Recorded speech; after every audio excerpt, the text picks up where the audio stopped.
tema que me correspondió es disectomía lumbar. ¿Quién les habla? Wendy Paula Triana Laguna.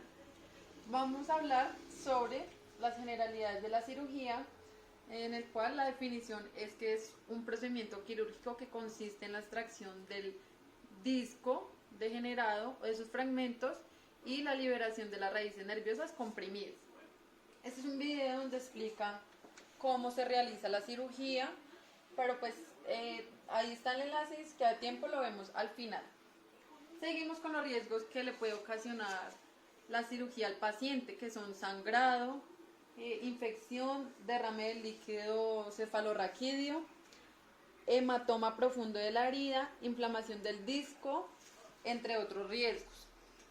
Vamos a hablar sobre la condición del paciente. Entonces es un paciente masculino de 25 años de edad con diagnóstico médico de hernia discal y el cual fue sometido a una cirugía de disectomía lumbar. Entonces ya como datos precisos del paciente importantes es que es un auxiliar de bodega de productos de plástico y que el motivo de consulta fue que presentó dolor intenso en la zona baja de la espalda, zona lumbar, y debilidad en su miembro inferior derecho, en su pierna derecha. Entonces, como factores de riesgo está la práctica deportiva. Antes del episodio, él practicaba fútbol y entrenaba, entonces ahí es donde hay movimientos de rotación y flexión de tronco, pues donde hay un incremento de carga y pues ahí genera una fractura, también dolor. Ahora vamos a hablar sobre los factores etiológicos o causas. Entonces, la ocupación previa, como les dije, él es auxiliar de bodega de productos de plástico.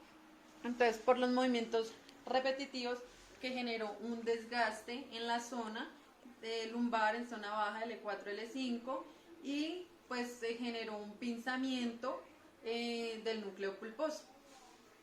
Vamos a hablar ahora sobre los test y medidas. Entonces, como primer test, pues puse la integridad esquelética, que también pues es una prueba diagnóstica.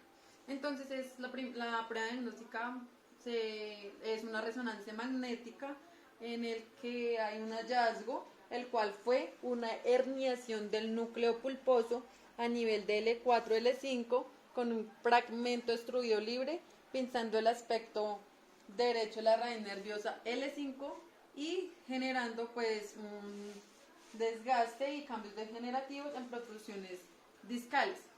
Como interpretación de esta categoría, entonces hay una radiculopatía en la raíz nerviosa generada por la hernia discal L5, ocasionando una compresión, una inflamación y lesión de la raíz del nervio espinal en la zona baja de la espalda, lo que ocasiona un dolor y una limitación en el movimiento o en la funcionalidad normal del cuerpo.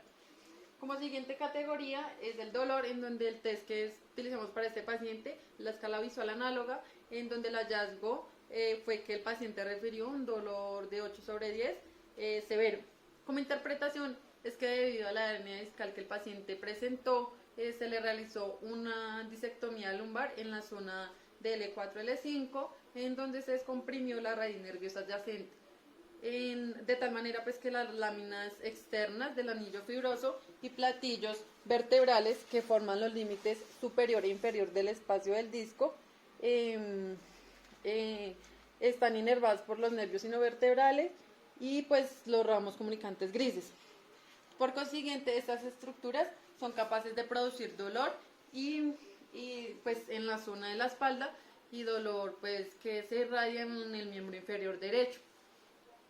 Como siguiente categoría tenemos el desempeño muscular, en donde se le realizó pues el test, fue el test manual muscular, en el que el hallazgo fue que en su mayoría de músculos dio una calificación de 4/5, exceptuando el extensor largo del alus. Como siguiente categoría es la postura, en donde el test a evaluar fue la tabla postural, en donde el hallazgo fue que una vista anterior y posterior, una inclinación lumbar y cervical, pues, y que hubo una disminución del soporte de peso en la pierna y pie derecho. Entonces, en la interpretación, entonces se puede evidenciar pues que el paciente no tiene una alineación simétrica y corporal en relación al eje de la gravedad, pues ya que los músculos se encuentran atrofiados y por ende pues hay una pérdida de la fuerza muscular. Además, hay un menor peso en el pie derecho, en el pie izquierdo, causando pues una compensación en el lado contralateral. Como siguiente categoría tenemos la marcha, en donde pues el test que se utilizó fue el ciclo de marcha, en donde el hallazgo fue que hay una fase de despegue, que hubo una dificultad para iniciar el movimiento, en la fase de balanceo, alteración en el mantenimiento del apoyo unipodal, pues lo que genera una disminución en el balanceo del miembro inferior derecho, y una fase de apoyo. Como interpretación se puede evidenciar pues que el paciente tiene una disminución en la velocidad de la marcha, pues por lo que hay una debilidad muscular y pues esto altera la fase de balanceo. Entonces, como intervención fisioterapéutica, entonces tenemos que en la fase 1 son de los días del 1 al 6. Los objetivos iniciales pues de esta fase es que el paciente se le debe iniciar de 1 a 3 sesiones de andar al día, pues según tolerancia. Adquirir independencia con la movilidad en la cama, sentarse y levantarse y pues aseo al segundo día. Después de ser dado alta de las 2 a las 48 horas, pues lo que se sugiere es una protección de la herida, control del dolor con fármacos o pues crioterapia iniciando, y pues los ejercicios es andar de 5 a 10 minutos pues en superficies lisas y pues con ayuda. En la fase 2, que es de las semanas 1 a 3, los objetivos son aumentar la tolerancia del paciente al andar 30 minutos máximo sin dolor, cierre completo de la herida, control del dolor según las escalas de Westry y escala visual análoga. Los ejercicios son mantenimiento y cambios de posición, cinta de marcha con brazos apoyados, iniciando de 5 minutos y según tolerancia a 30 minutos máximo. Movilidad en la cama descendente a bípeda utilizando la extremidad inferior, y las técnicas de fisioterapia para controlar el dolor, que es el TENS y la técnica de terapia manual. En la fase 3, que es de las semanas 3 a 8, los objetivos son reincorporación laboral pues, y de las actividades cotidianas del paciente. El paciente ya debe ser capaz de andar sin ayuda técnica o de alguna persona y pues sin dolor.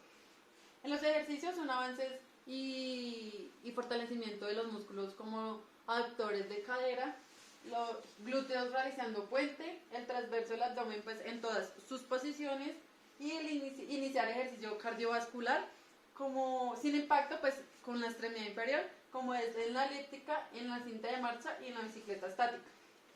En la fase 4, que es de las semanas 8 a 12, los objetivos son que el paciente ya está reincorporado en su rol laboral, ya los criterios de evaluación y los objetivos ya deben estar cumplidos, y en los ejercicios el paciente pues ya decide si desea continuar con los ejercicios antes ya previstos en él.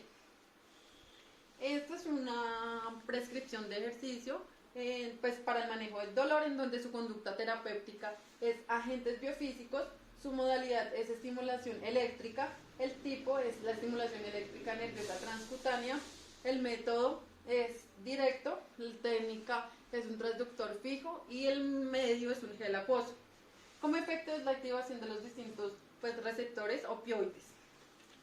Y esta es una conducta terapéutica de entrenamiento de la función motora, en donde pues, la modalidad es el entrenamiento de la marcha y locomoción, el tipo es el entrenamiento de componentes específicos de la marcha, frecuencia debe ser de 1 a 3 días más o menos a la semana, la intensidad pues es según tolerancia al paciente, la duración es de 5 a 10 minutos máximo, y progresión pues debe andar de 30 minutos sin dolor y pues con mínima ayuda técnica.